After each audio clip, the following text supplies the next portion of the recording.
Hello,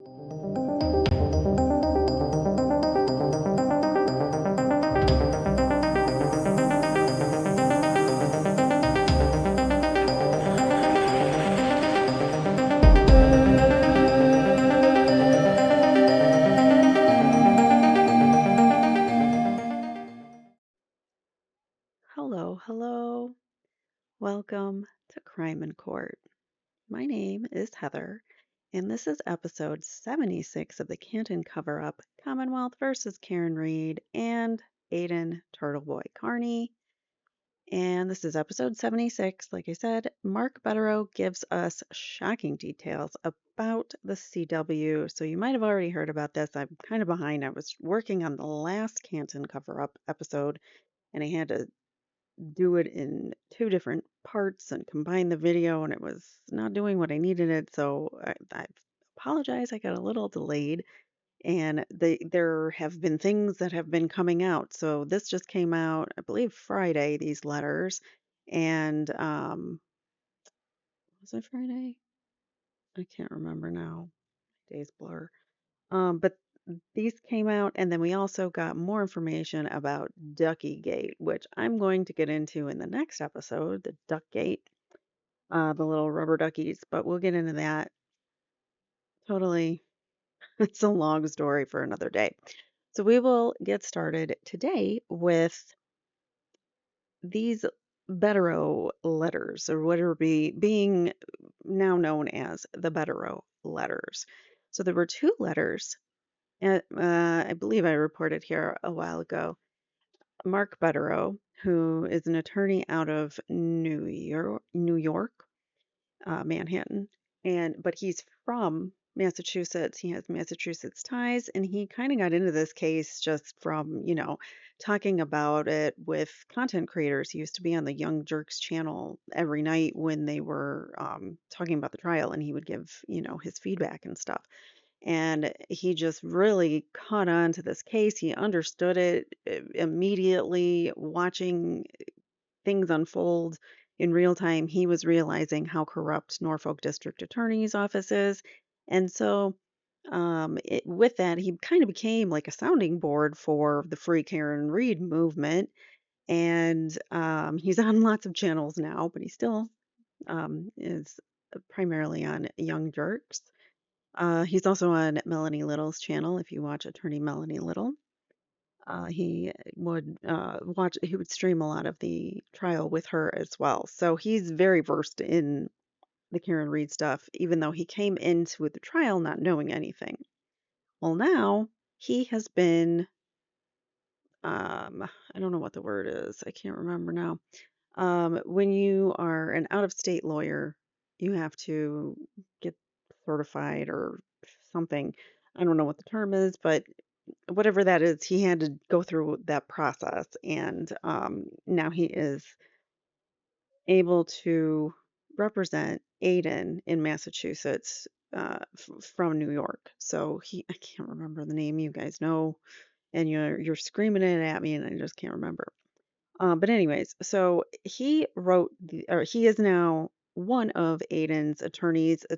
He also had attorney Timothy Bradel, who is still on the case for Turtle Boy. It is just now that he's added Mark Bederow to the team, and they can work with each other and brainstorm and kick some butt together because they're both really good attorneys.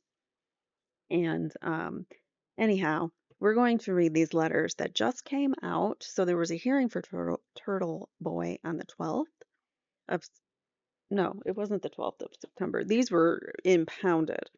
So I think it was last Friday that it was either Thursday or Friday that he had a hearing. And these letters, they had them impounded, but now they are available to the public to read. And we're going to learn some really disturbing things about what the Commonwealth is willing and capable of doing to get a conviction or to potentially frame someone. So if they're going to do this to Turtle Boy, do you think that they wouldn't frame Karen? Let's dive in, shall we? Before I give away too much. I think I already did. But you guys, we've already talked about this, but this is proof that Ken Mello has interfered and made himself a witness. And that is why these letters are coming out. The judge claimed, this is this is wild and we're going to allow testimony on this. So she wants to hear from Mr. Ken Mello. So this is a letter from Mark Bederow's office via email September 12th that was sent to Robert Cosgrove and Ken Mello. So Robert Cosgrove is, I don't even know, stepping in for Ken Mello because he's been too sick, apparently, to come to court some days. There were Zoom meetings where he had like an oxygen tube up his nose. If that was for real or I don't know, but he's got some he's been apparently having some health issues. So Robert Cosgrove is the attorney that has been stepping in for him. So Mark Bederow says, Dear Messrs, which just means it's a fancy way of saying Misters, plural. Dear Messrs, Cosgrove and Mello. This letter, and we're going to scroll down here already, we got a footnote. This letter is submitted under preliminary impoundment, considering its reference to impounded Verizon records recently reviewed by defense counsel. And those would be the fake victim, Lindsay Catani's phone records that have been impounded. So this letter serves as a specific request under Brady versus Maryland, Giglio versus United States, Graham versus District Attorney of Hampton District, and Rule 14 of the Massachusetts Rules of Criminal Procedure for the prompt disclosure of an unaltered and complete extraction report from the cellular phone Lindsay Catani provided to Mass State Police. Detective Lieutenant Brian Tully and Trooper Nicholas Garino on or about January 10th, 2024. B. Any information in the possession, custody, or control of the Norfolk County District Attorney's Office and or Special Assistant District Attorneys assigned to aid in Carney's matters that tend to impair the credibility of any possible witnesses against Mr. Carney, including but not limited to Juliana Nagel, Matthew McCabe, Jennifer McCabe, Chris Albert, Colin Albert, Elizabeth Proctor, Brian Albert, Ms. Gattani, MSP Trooper Michael Proctor, Sergeant Yuri Buchanan, Detective Lieutenant Tully, and Trooper Garino, including but not limited to evidence related to any investigations into any witnesses' conduct by the U.S. Attorney's Office for the District of Massachusetts, the FBI, any other federal agency, the Commonwealth, the Massachusetts Attorney General, the Massachusetts Peace Officer Standards and Training Commission, and or any other agency or governmental body. And I'm going to scroll back up here because we have another footnote about Michael Proctor. So on July 22nd, 2024, less than 1 month after Trooper Proctor testified in the Commonwealth versus Karen Reed, the Commonwealth notified Reed's counsel and several other attorneys with other matters that Trooper Proctor had been suspended without pay and that he was the subject of an MSP internal affairs investigation. They also disclosed an unofficial transcript of Trooper Proctor's testimony in the Reed case on August 13th, 2024. Co-counsel Timothy Bradel and Mr. Cosgrove sent Mr. Cosgrove an email seeking any appropriate Brady and Giglio disclosures regarding Trooper Proctor. We have not received a response to that request. So the Commonwealth is the one that sent out the a letter in the first place saying, hey, just so you know, Trooper Proctor is not really trustworthy. So they said, okay, give me all you got, all your Brady material and everything. And they still haven't turned it over. So they told on themselves, but yet now they're not turning over the evidence that they need to after it was requested. So it's bogus. We have not received a response to that request. The Commonwealth recently notified Reed's counsel that it was in possession of an extraction report from Trooper Proctor's MSP cellular phone and content from his MSP cloud account. The Commonwealth is so concerned with Trooper Proctor's dreadful credibility that on September 9th, 2024, it announced he would not be called as a prosecution witness in the Commonwealth versus Brian Walsh, where he was also a lead detective. And Brian Walsh is a suspected, alleged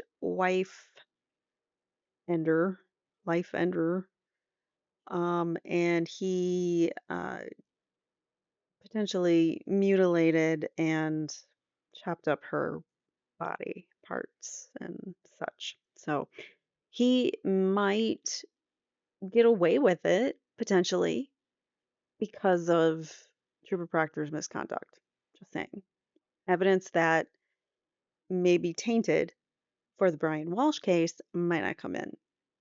If he is guilty and he doesn't go to jail, that's a big problem. If he's innocent and he does go to jail, that too is a big problem because when an officer has already bent his morals once, what makes you think he won't do it again? And not just an officer, but anyone in any position in the world. Once you cross a line, sometimes you can't come back. That's all I'm saying. All right, so the Commonwealth is so concerned with his credibility, blah, blah, blah. He's not going to testify in the Brian Walsh case, even though he is the lead MSP investigator in a horrific case against a man accused of taking the life of his wife and dismembering her.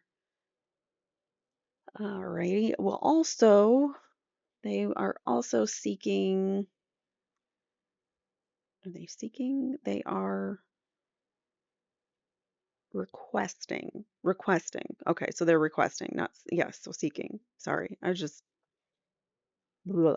All right, so they are also seeking all promises, rewards, or inducements made to any possible witnesses against Mr. Carney. So if any witnesses, like a Kate Peter, no S, sorry, Kate Peter, no S, if she maybe is getting some kind of immunity from her witness intimidation charges that she is getting charged and has yet to be put in jail, even though she keeps violating orders, protection orders against people that have an order out against her. So yeah, that makes you wonder, is she getting any special favors or treatment for trying to incite some kind of angry mob like mentality against Carney and Ms. Reed? They're also seeking D, a complete set of grand jury minutes and any recorded statements of witnesses who testified before the grand juries which indicted Mr. Carney in December 2023 and February 2024, for which an indictment against him and Karen Reed was unsuccessfully sought in March 2024, and for which any other indictment was sought against Mr. Carney and others related to his conduct. So back in March, he was in prison still, and his phone was taken away. Or they were trying to take his phone privileges, but he was being monitored, and they sought Karen Reed's phones and did a warrant for those to see if they were somehow colluding some kind of conspiracy theory, which is just ridiculous. But okay. All right, so continuing on with the letter, I also write to inform you that in the event Mr. Mello does not voluntarily recuse himself from the prosecution team in compliance with Rule 3.7 of the Massachusetts Rules of Professional Conduct in Commonwealth versus Patterson, we will seek his immediate disqualification at the September 26, 2024 appearance because he is an essential defense trial witness. This application is in addition to the grounds for recusal or disqualification stated in defense motions and memoranda for sanctions filed on January 26th, March 22nd, August 28th. Mr. Mello has not responded to any of the prior defense motions, and he has not appeared at any of Mr. Carney's court appearances for several months. And we think we know why, and we'll get into that as we read further. I also write, wait, I was done with that. Sorry.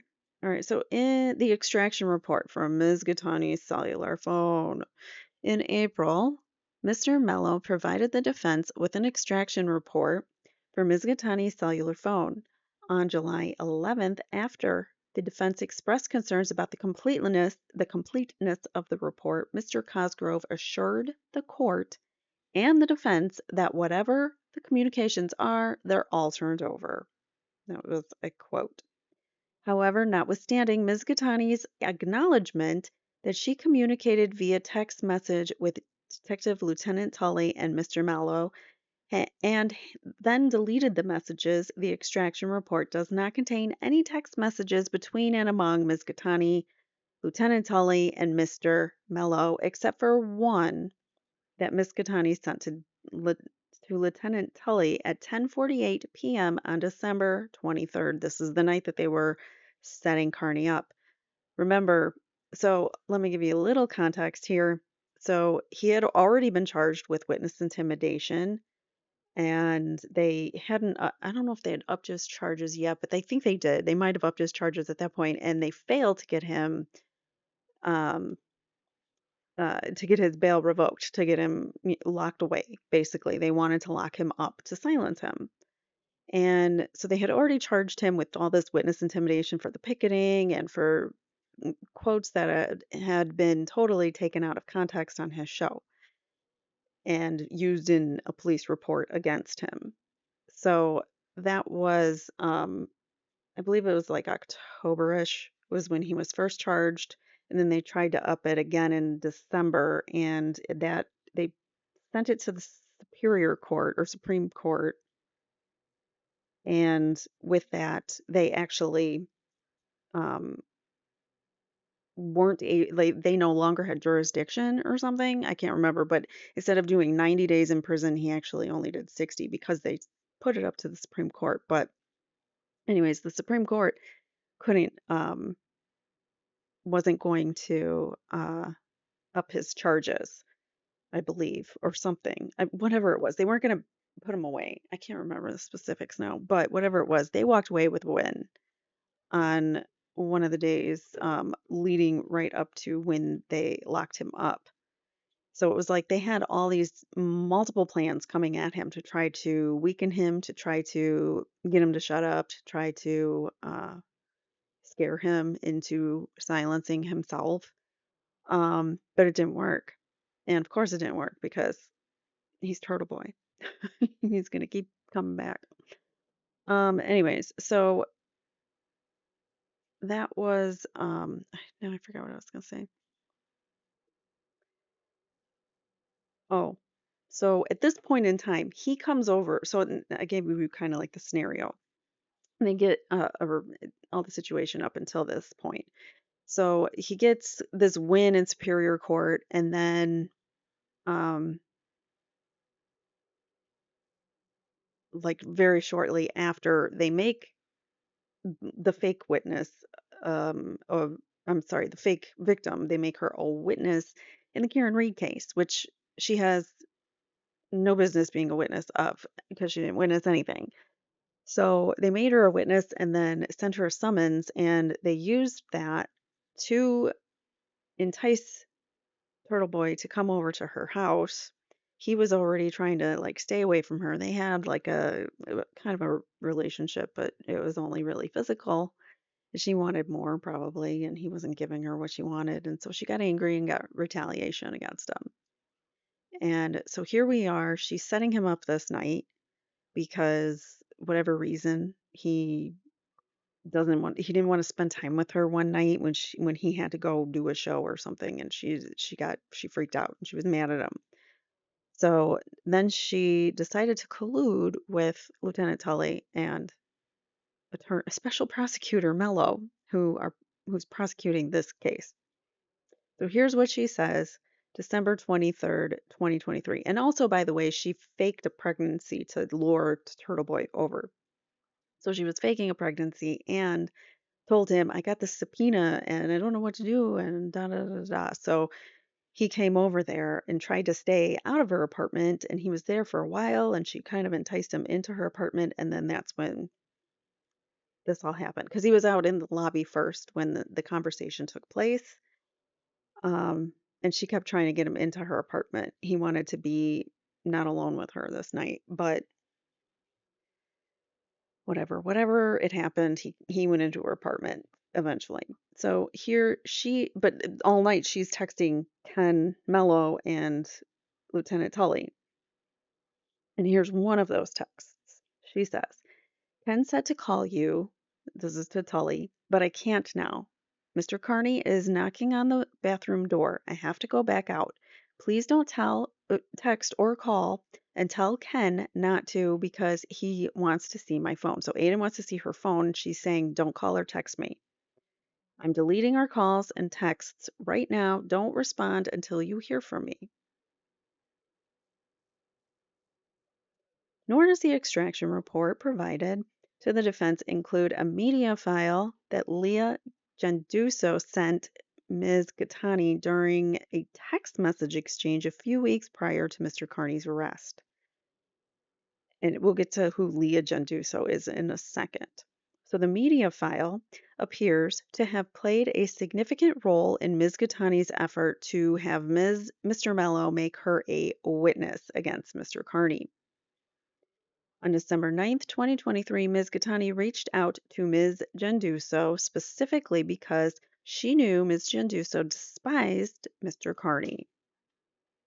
Ms. Genduso was an MSP trooper who resigned in 2018 after an internal affairs investigation concluded that she concealed her prior involvement with a drug dealing operation. Mr. Carney's reporting initially drew attention to this issue. So his reporting drew attention to Ms. Genduso's misconduct or, lies things that she concealed from the law enforcement that was hiring her. So that's kind of a problem. So she hates him now. Apparently, she despises Carney. Around the time, Ms. Gattani began communicating regularly with Catherine Peter, another arch nemesis of Turtle Boy. Well, actually, her arch nemesis is Turtle Boy. Like, he doesn't care about this fight.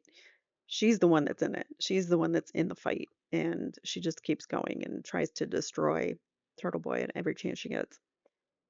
All right, so around the time Ms. Gattani began communicating regularly with Catherine Peter, another individual she knew was an unspoken enemy of Mr. Carney. That's Ms. Peter. On the evening December 11th, 2023, 2 weeks before Mr. Carney's arrest, for allegedly intimidating witnesses, Ms. Genduso, and Ms. Gattani engaged in the following text message exchange. So here, for brevity purposes, I have included only the portion of the text exchange relevant to the demands included in this letter. So Ms. Genduso at 8:30 says, I think by going to Mello and becoming a part of this on a DL, like on the down low, will inevitably help be another stepping tool to getting Mr. Carney put away for a substantial period of time. Aiden's going to have a big reality check very soon and will be in jail before the summer. I really stand fast to that. Ms. Genduso says in all caps, holy crap. I just thought of something. OMG, OMG, oh my G, OMG. And then she sends a media file to Ms. Gattani. Ms. Gattani says, I'm going to call Mello tomorrow. Listening now. OMG, did not even think of that. Ms. Genduso says, yep. It took me all day for the light to come on. Ms. Gattani says, haha, I can't believe me and Kate didn't either because we were literally talking about the bogus witness intimidation charges he filed on her and how he is considered a quote unquote witness. See? Do you see what potentially Ms. Genduso may have sent a witness intimidation statute, a picture of that to her? It said she sent a media file. Doesn't say what, if it was an image or what, but maybe she sent an image of that witness intimidation statute where she's like, we can get him on this. Because OMG, I did not even think of that. OMG, the joy it would give me to play him at his own game, Miss Genduso says 100%. Ms. Gattani says, I still think he'll be stupid slash cocky enough to post shit about me, even if he knows I'm a witness, but at least I know he will be charged if he does. Mello is our only hope right now. Well, then they are out of hope because Mello he's MIA. All right, so the extraction report provided to the defense also is missing Ms. Peters' responses to Ms. Gattani's messages describing her interactions with Detective Lieutenant Tully and Mr. Mello. This missing evidence is significant because Ms. Peters' prior messages demonstrate that she convinced This missing evidence is significant because Ms. Peters' prior messages demonstrate that she convinced Ms. Gattani that she had direct access to Mr. Mello. She communicated directly with him about Ms. Gattani and Mr. Kearney, and then placed Ms. Gattani into direct contact with Mr. Mello weeks before December 23rd, 2023. Ms. Peters' responses to Ms. Gattani's messages inexplicably disappear from the extraction report on December 14th after Ms. Gattani texted her, Ms. Peter, that she met with Detective Lieutenant Tully and she wanted to discuss the meeting with her. So her messages just disappeared after that. As substantially corroborated by Did I miss? Okay, no, I didn't miss the footnote. As substantially corroborated by the above described evidence, the defense alleges that Ms. Gattani secretly sought to harm Mr. Kearney by misrepresenting herself as someone else online at the same time that she pretended to support him during their romantic relationship. And this gets wild, folks. And we knew this. Turtle Boy reported on this, but this is all in a letter to the attorney in public record read by a judge. So it kind of puts things in a little different perspective. So, as the extraction report confirms, in October 2023, Ms. Gattani created a fake Twitter/X account under the name of Jane on her cell phone. On November 5th, posing as Jane, Ms. Gattani offered to provide Ms. Peter with some potentially good news about Mr. Kearney to assist Ms. Peters' defense of her own witness intimidation charges in which Mr. Kearney was the witness. So Ms. Peter, um, assaulted someone and Kearney, I believe, saw it. I don't know if it was just a physical assault or verbal. But it was definitely, he was there, he saw it, and so he was a witness in that case. And yet she keeps violating it and never gets put away. On November 5th, posing as Jane, she provides some potentially good news about Mr. Kearney.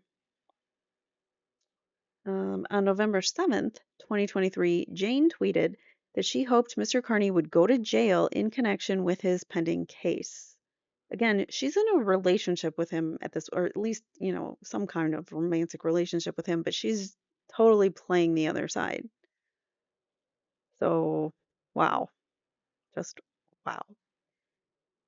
On November 9th, Jane tweeted support for Ms. Peters' stated intent to discuss Mr. Kearney's pending criminal charges on her YouTube show.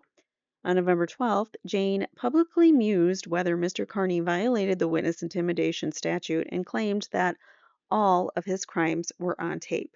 Despite conclusive proof that Ms. Gattani created the Jane account on her cellular phone in October, a few months later she deliberately misled the Medfield police, writing to an officer that Mr. Kearney believed that I was the owner of a Twitter account, Jane, so he refers to me as Jane in those texts. Ms. Gattani similarly lied to Ms. Peter on December 11th, texting her that Mr. Carney thinks I'm this Twitter account named Jane. He did not know. I don't believe he knew that she was Jane until later. All right, so the defense further alleges that she secretly formed an alliance with Ms. Peter and Ms. Genduso, the purpose of which was to exploit Mr. Mello into making her a witness against Mr. Carney to increase the likelihood that he would be arrested. Clearly, the missing media file and text messages are relevant, discoverable, and almost certainly favorable to the defense. So, whatever's missing, we want it. We are concerned that the MSP has intentionally deceived you by excluding discoverable and exculpatory evidence from the extraction report provided to the defense, which, if true, would constitute a flagrant Brady violation. So they're not even saying you did something wrong, Mello. They're saying potentially MSP might have deceived you or something. Maybe it was even an accident. We're not saying you did it intentionally, but it's still a Brady violation. Um, if they intentionally did it, it's still a Brady violation. On January 10th, 2024, Ms. Gattani provided her cellular phone to Detective Lieutenant Tully and Trooper Guarino for the purposes of having it extracted. The combination of the missing evidence described above and Trooper Guarino's woefully incomplete phone extractions in the Karen Reed case and the MSP's flawed investigation into the loss of Sandra Birchmore's life led us to question the completeness of the extraction report the MSP provided to the Commonwealth for disclosure to the defense. And we have a footnote here.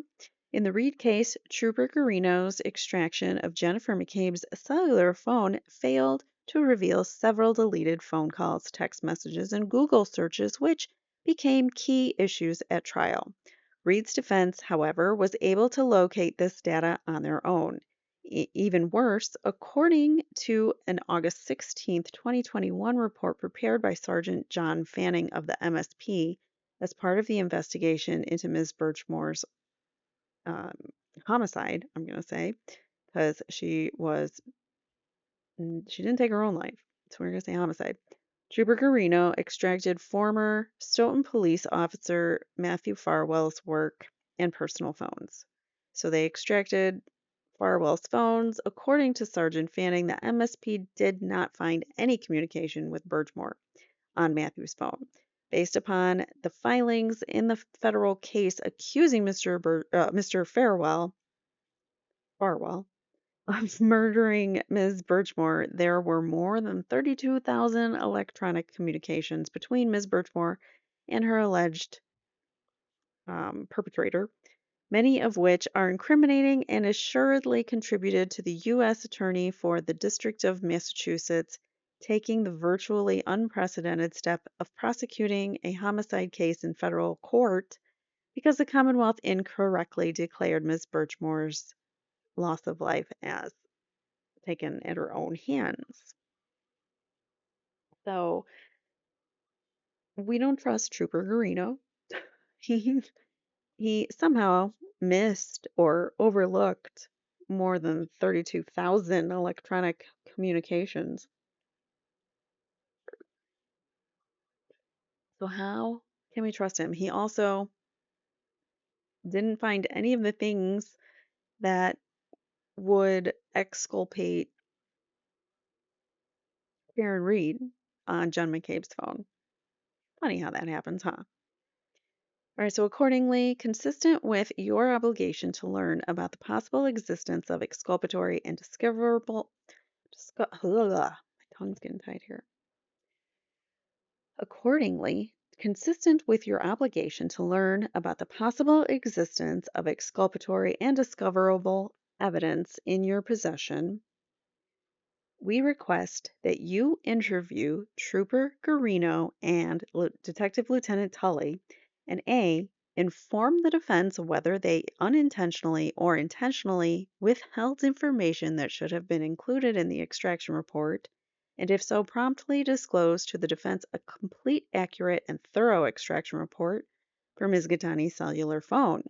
And B, make any other proper disclosures that may be required as a result of your findings with respect to Tully and Garino's handling and extraction of Ms. Gattani's cellular phone. So he's asking very nicely, almost, we request that you interview.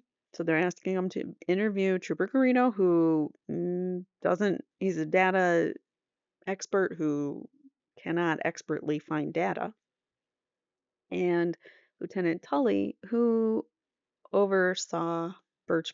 Well, no, he didn't see Birchmore. He oversaw the John O'Keefe investigation, and he is Sergeant Buchanan and Trooper Proctor's boss, or at least he was Trooper Proctor's boss. Probably not for much longer. And they did transfer him, so I don't know who he reports to at the moment. Okay, so interview them, find out if they lied to you or if they accidentally forgot the information. We know what they're going to say. Oh, we just forgot it. So then give us the full report.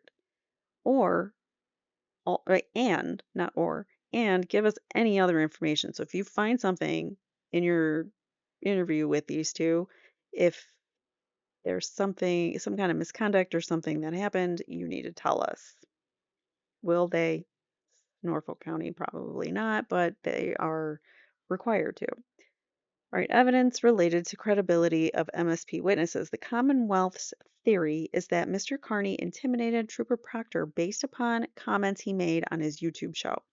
They allege that Mr. Carney intimidated Sergeant Buchanan by shouting his opinion at Sergeant Buchanan that Trooper Proctor was corrupt and a effing joke, and that Sergeant Buchanan was a loser, which is not against the law. All right, so Lieutenant Tully is the lead investigator in this case. As such, their credibility is an issue, and the defense is entitled to any information in the Commonwealth's possession, custody, or control that tends to impeach their credibility. Remarkably, all three are presently under internal affairs investigation. As noted, supra, the Commonwealth has acknowledged the existence of Trooper Proctor's substantial credibility problems in Brady letters sent to numerous attorneys in July and September of 2024. The Commonwealth has further acknowledged that it possesses extraction reports for his cellular phones and data from his cloud account, including the despicable and misogynist text messages introduced at the Reed trial. Our demand includes a transcript from Trooper Proctor's testimony against Miss Reed, copies of his text messages admitted into evidence at the Reed trial, and any other text messages which tend to impair his credibility in any manner in which he was involved. All right. And there's more if you think that's wild. All right, so with respect to Sergeant Buchanan, we demand any evidence, documentation, or information in the Commonwealth's possession, custody, or control that tends to suggest he perjured himself at the Reed trial. Little inverted video there. Specifically, Sergeant Buchanan swore on direct examination that video evidence from a garage at the Canton Police Department was a fair and accurate depiction of how an SUV appeared in the garage when Sergeant Buchanan assuredly knew that the video, in fact, was a mirrored or inverted depiction which flipped the SUV in the video and thus concealed critical evidence from the jury, including the true location and condition of the right rear taillight of the SUV and Trooper Proctor's presence directly next to the rear taillight, which he wasn't even supposed to be.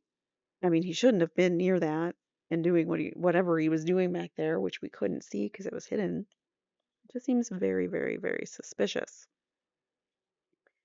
This demand includes any notes, documentation, or other evidence demonstrating that Sergeant Buchanan discussed the garage video with other members of the MSP, the Canton Police Department, the Commonwealth, so Mr. Lawley, or anyone else associated with the Reed prosecution team.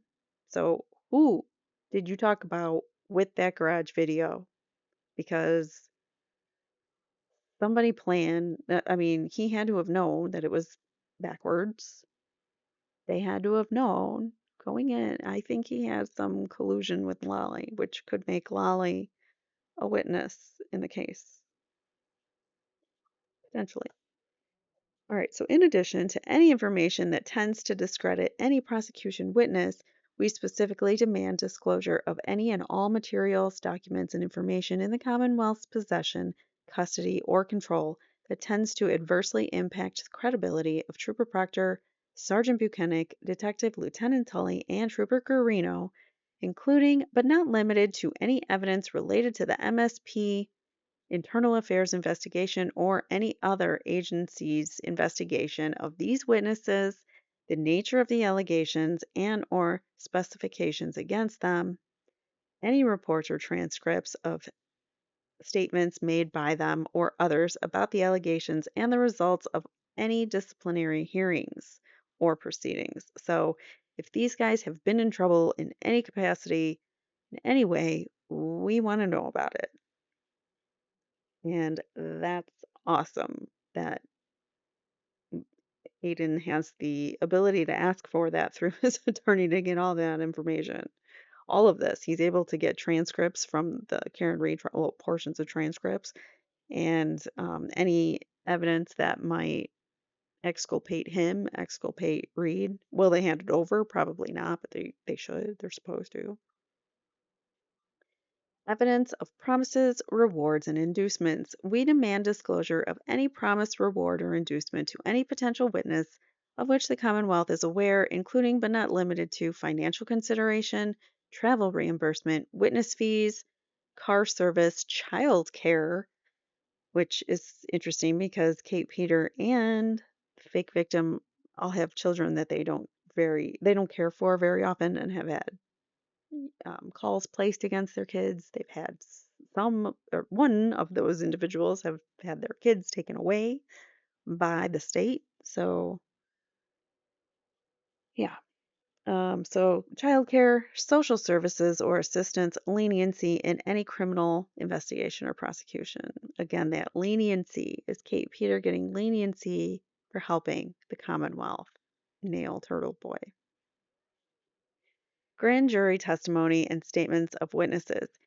You have previously informed counsel that the defense has been provided with relevant grand jury testimony. To the extent that we have not been provided with all grand jury testimony and statements of testifying witnesses, demand is made for a complete set of grand jury minutes and the statements of any witnesses who testified before the grand juries which returned indictments against Mr. Carney in December and February, respectively. So they want all the grand jury minutes. Demand is also made with respect to the grand jury proceeding, which sought Mr. Carney and Karen Reed's indictment for witness intimidation, but which resulted in a no true bill against Mr. Carney and Ms. Reed on or about March 27th. So a no true bill just means that they did not indict them on those charges. The grand jury didn't have enough evidence to indict. And any other grand jury proceedings commenced against Mr. Carney and or others related to him or his defense or for witness intimidation or related charges. Disqualification of Special ADA Mello. They've already asked for his disqualification. Again, he has been MIA and not showing up to hearings, so how do you argue for disqualifying someone when he's not there? Information extracted from Ms. Gattani's cell phone confirms that approximately 2 weeks prior to December 23rd, Mr. Mello, that's when they set him up, just for reference, Mr. Mello was in direct communication with Ms. Gattani, Ms. Peter, and Detective Lieutenant Tully, presumably for the purpose of discussing Mr. Carney's eventual arrest for the alleged witness intimidation of Ms. Gattani, which hadn't even happened Yeah, the alleged witness intimidation that hadn't even happened. They were talking about it and getting ready for it. Okay. So on December 11th, Ms. Gattani, in a message to Ms. Genduso, described Mr. Mello as our only hope now. Mr. Mello's testimony regarding his conversations with Ms. Gattani and or others acting on her behalf is significant to Mr. Carney's defense that Ms. Gattani and others used Mr. Mello to orchestrate Mr. Carney's arrest well before December 23rd. So, footnote here on December 11th, 2023, Ms. Peter texted Ms. Gattani that A, she had Mr. Mello's personal cell phone number, that B, she would call Mello to feel out the situation, see if there is anything that can be done. C, she received information from several sources, including the DA and MSP. D, she spoke to Mr. Mello off the record about Ms. Gattani with some specifics. And E, Mr. Mello assured her that he would have Mr. Carney arrested if he threatens or blackmails you. That's a quote. If he threatens or blackmails you. So, yeah, that's pretty damning. She knows Ken. She has his number. She's gonna call him and feel him out. She's going to see what his sources are. Um, she received several information from several of his sources. Yeah, this is just crazy. This is so damning for Lindsay, for Ms. Genduso, and for Brian Tully and Ken Mello. I mean, they're never gonna work again, I would think, would hope. They're able and willing and so capable of setting someone up to send them to jail. Right, where was my, but no, I don't know. The cur somewhere in that paragraph. There we go. Okay. So the curious timeline of events leading to Mr. Carney's arrest requires Mr. Mello's testimony at trial.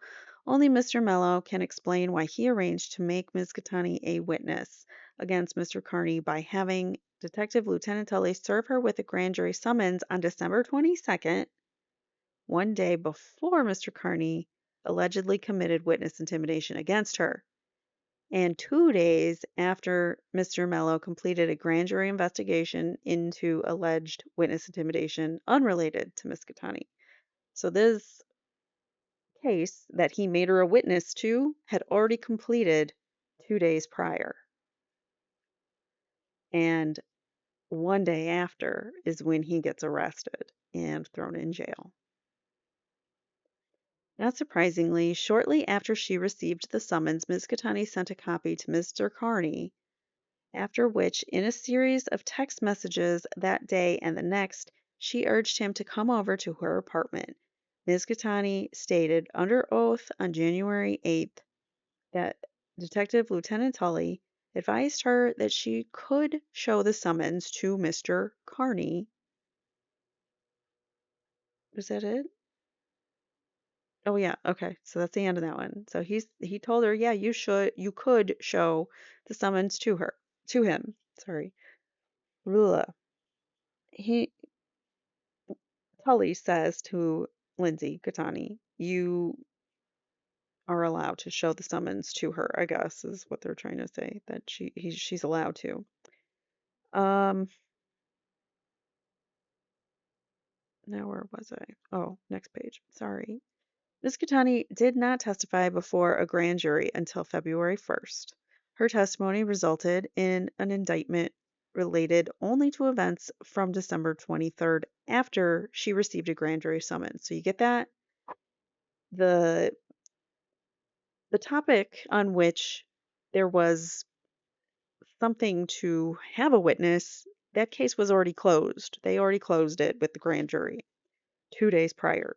She gets made a witness then. The next day, Carney gets arrested, and um, yeah. So how what are the like what's the odds that that would all lay out that way?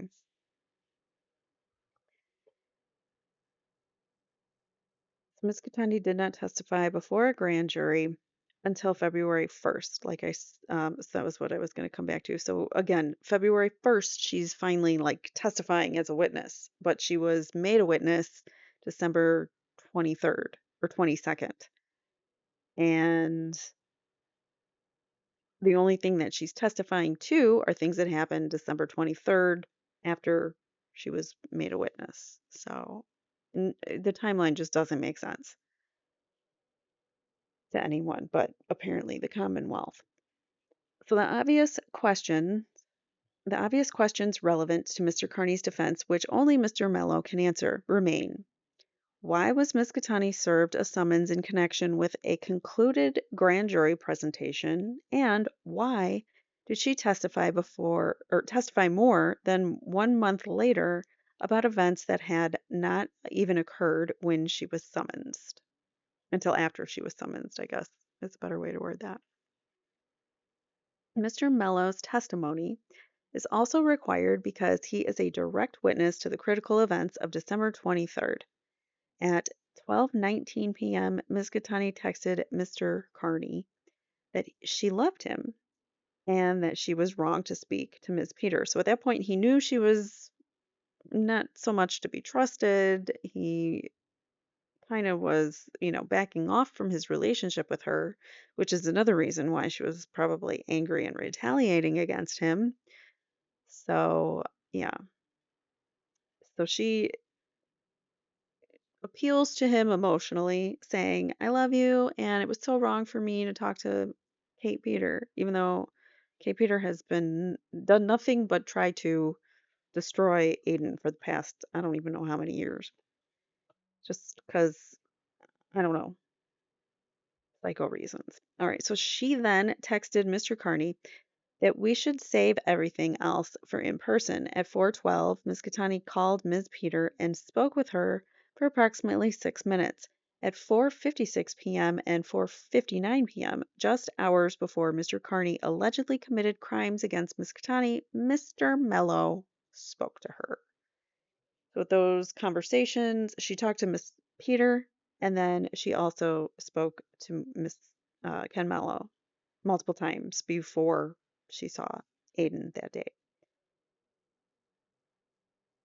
During the actual incident, rather than call 911 or the local police for help at 10:25 p.m., Ms. Gattani instead called Mr. Mello, who, rather than call 911 himself, patched in Detective Lieutenant Tully as Mr. Carney allegedly continued to intimidate Ms. Gattani. Later, again during the incident, Ms. Gattani called Mr. Mello at 1:16 a.m. and 3:35 a.m. Yeah, I'd be a little mad if I was going to call it at that time.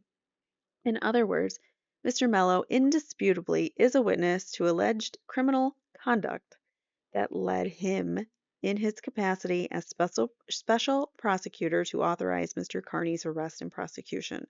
Finally, because Ms. Catani deleted her messages with Mr. Mello and the extraction report provided to the defense does not include this discoverable and material evidence, the defense intends to question Mr. Mello about the contents and whereabouts of this evidence on his devices. To the extent the Commonwealth claims that it is unable to provide relevant messages from Ms. Catani's phone, they are obligated to provide the above described evidence from devices belonging to Mr. Mello, Detective Lieutenant Tully, and Ms. Peter. So they are obligated to hand it all over. Finally, because Ms. Catani deleted her messages with Mr. Mello, did I? Nope, I'm past that. In these circumstances, Mr. Mello cannot at the same time prosecute Mr. Carney and be a material fact witness. Please feel free to contact us if you wish to discuss any of the issues in advance of the September 26th appearance. So this was a letter that was presented to them before the September 26th hearing that they just had. These were impounded up until that hearing. Afterwards they were able to unimpound them and release them to the public, which is why we have them. So them, by them, I mean the two letters. So that was the first letter. So we have one more letter to get through. This one's shorter, so it won't be as long. And this is a supplemental letter because probably more information came in. So now this is September 19th, dated the 19th, and they still have their hearing scheduled on the 26th or whatever it was. 26th. All right, so again, addressed to Robert Cosgrove, Ken Mello. Dear Messrs, this letter supplements my September 12th, 2024 letter and provides additional information that compels Mr. Mello's withdrawal as a Special Assistant District Attorney in any matters involving Aidan Carney. On December 28th, 2023, the Fall River Reporter published a lengthy interview between Mr. Mello and reporter Jess Machado. In that interview, which occurred sometime after December 23rd, Mr. Mello implied that he had firsthand knowledge about events that led to Mr. Carney's indictment for allegedly intimidating witness Lindsay Gattani on December 23rd. Mr. Mello opined that the evidence. What? Where'd I go?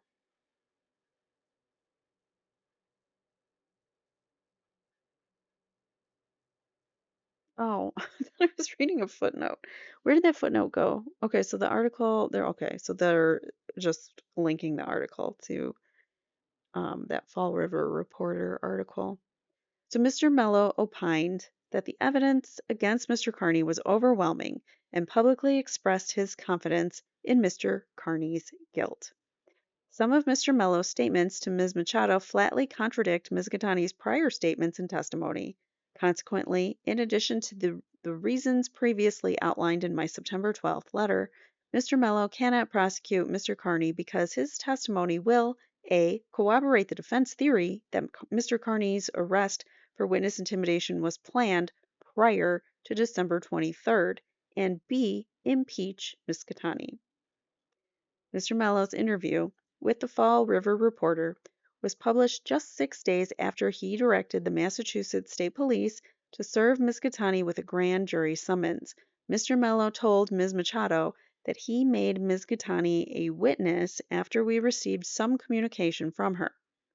In fact, Mr. Mello, seemingly prescient, or, can read the future, arranged for Miss Gattani to be made a witness by having her served with a grand jury summons immediately after Mr. Carney's December 22nd arraignment, which was one day before Mr. Carney allegedly committed this witness intimidation against her.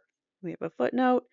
Mr. Mello told Ms. Machado that Mr. Carney appeared to be more brazen after his afternoon arraignment. Is that illegal?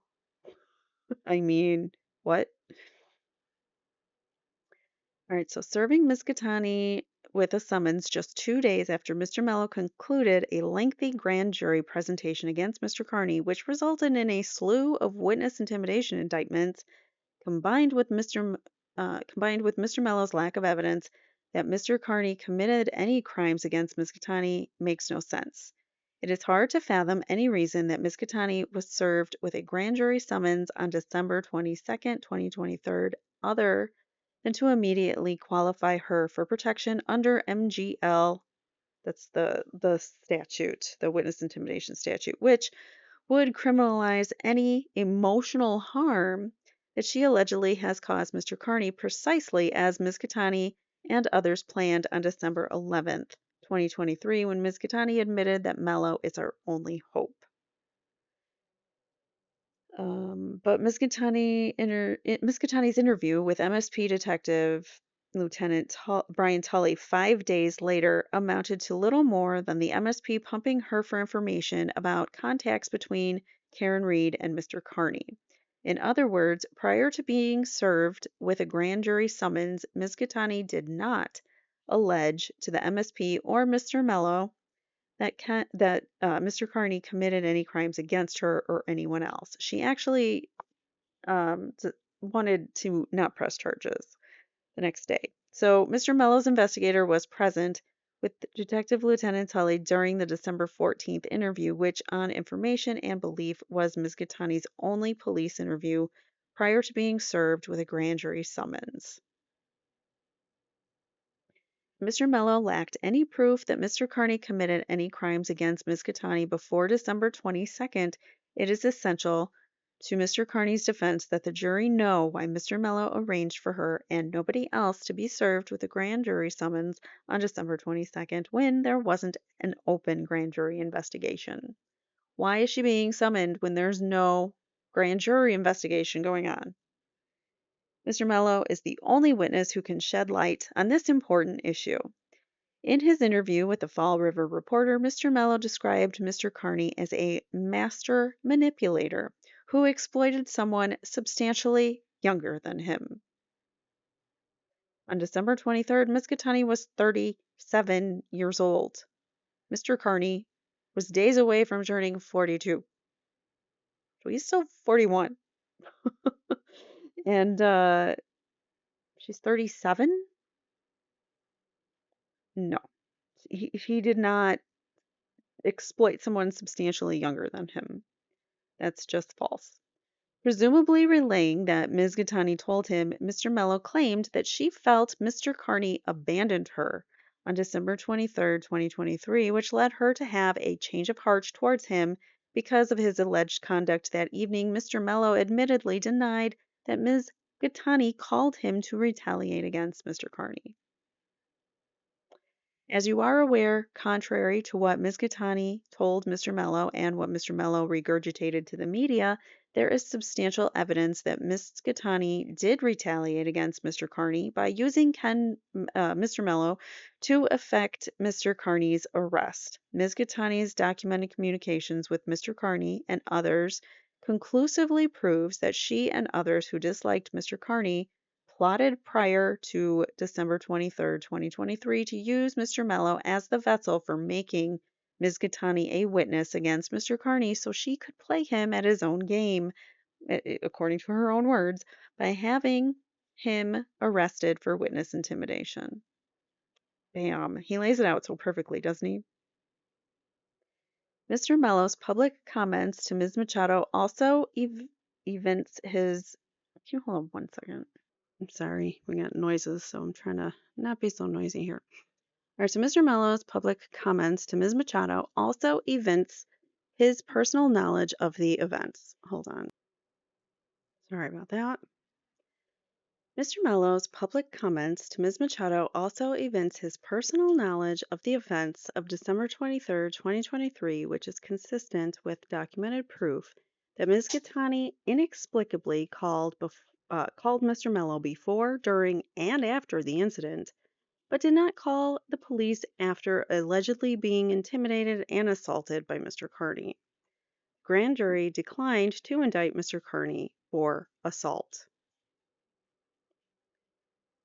In fact, neither Mr. Mello nor anyone else called the police during the during the incident.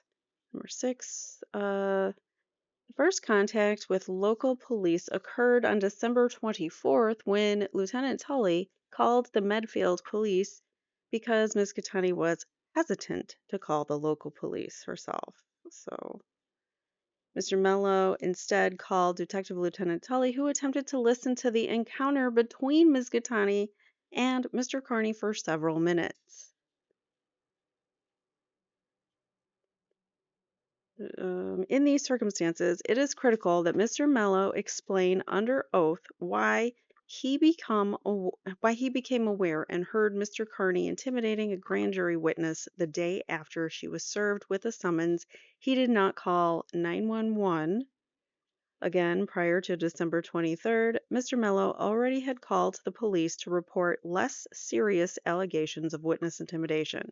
On November 5th, 2023, after a grand jury witness called Mr. Mello complaining that a group of peaceful protesters had gathered across the street from his pizza establishment, Mr. Mello called the Canton police on his behalf, on Chris Albert's behalf. During those calls, he specifically advised the Canton police that the protesters were violating the same witness intimidation statute, which they have completely weaponized. Um, in these circumstances, it is critical that Mr. Mello explain under oath why, if he became aware and heard Mr. Carney intimidating a grand jury witness one day after she was served with a summons, he did not call 911, why he did not instruct Ms. Gattani to call 911, and why he called D.L. Tully instead of the local police. So he needs to answer for that. Mr. Mello is an essential defense witness. He is a witness relative to conduct between Ms. Gattani and Mr. Carney that directly led to Mr. Carney's arrest and indictment. He is the only witness who can explain why Ms. Gattani was served with a grand jury summons on December 22nd when no proceeding was pending, and her prior statements to the MSP did not allege that Mr. Carney committed any crimes. It is virtually certain that his testimony will be required to impeach Ms. Gattani on numerous material topics. For the reasons stated above and those referenced in our September 12th letter, Mr. Mello is required to voluntarily recuse himself as a special assistant district attorney pursuant to Rule 3.7 of the Massachusetts Rules of Professional Conduct and Commonwealth versus Scanlon. Respectfully, Mark Bederow. And I mean, he's just a wordsmith. Claps, applause all around. He does a good job.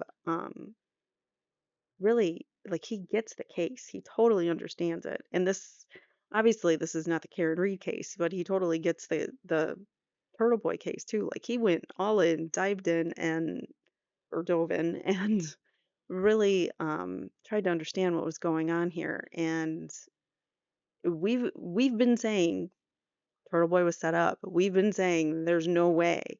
And we've been saying this since the beginning when he first got arrested. And look at it. I mean, proof that something fishy's going on, and Mr. Mello needs to talk about. Like this is really unusual for a prosecutor to now become a defense witness, and voluntarily he needs to recuse himself because there's no way he can proceed going forward as the prosecutor in Aiden's case. So I don't know. What do you guys think? We have several other hearings coming up. I think the next one's in December, and then he's got one in January, I think, to talk about recusing Ken Mello, to talk about the fact that they have failed to prosecute. It's been over 300 days since they confiscated his electronics and he hasn't gotten them back. So what's going on with that? They have a motion to get those back, to get them returned, to have all of the charges dropped because it's been almost a year and nothing's nothing's moved forward. They haven't turned over discovery. They've been failing at a lot of different things when it comes to prosecuting the case. So we'll see what happens. I will keep you guys posted.